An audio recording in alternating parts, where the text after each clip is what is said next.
Sì, e Opel Challenge AW, ma ne potete mira tem hope entusiasmo pe, anche da promovia no sociale, e tem mais ou menos 30 ciclistas que estão correndo bem bem.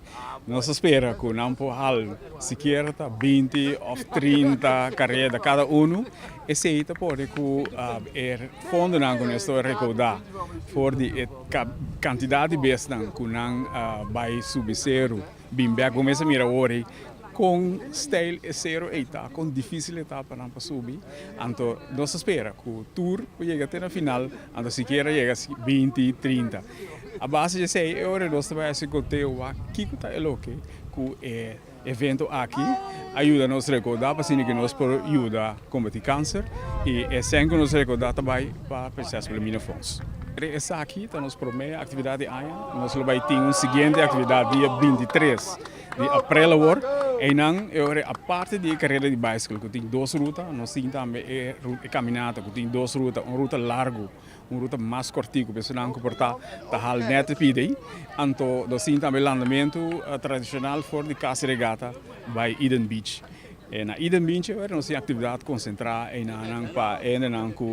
que queda e toque sinta se gosta do ambiente que nós temos de Rise for the Roses e dia 8. Então, domingo, dia 23 de abril.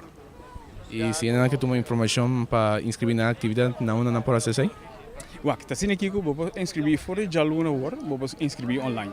Agora nós vamos promover isso, nós vamos atividade aqui passa por cima e não confundir participantes. Então, fora de aluno, depois nós acabamos aqui nós estamos preparados para o seguinte evento, que é dia 23 de abril, e nós turende por inscrever online.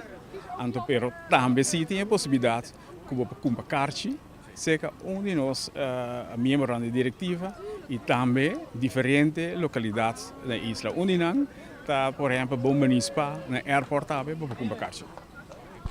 E mensagem para invitar o povo para join a atividade que para pode encorajar para estar ali na ajuda com a meta com Rise for the Roses que é assim. Para nós todos conhecer, seja de nossa família, seja de nossos amigos, nossos familiares, ou gente que sofre de câncer. Tem de nós que, lastimamente, não chega assim no leu para poder combater a maleza e sobreviver. Durante o evento, tem duas partes, nós temos a possibilidade para esse a sobreviver.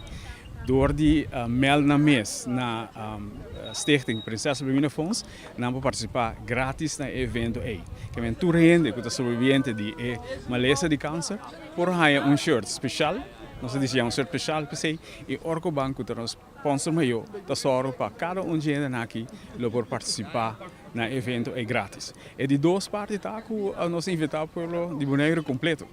Bem ajuda-nos de esforço aqui que nós temos para poder combater câncer, assim, evitar que o hobby de nós gente sofrer maleza e não tem nenhuma sorte de ajuda. Princesa Wilhelmina Fonds é a organização que na Boneiro aqui está assistindo um esforço. Assim que tem a parte de prevenção e também a parte de ajuda pessoal que está sofrendo maleza por ter uma melhor vida.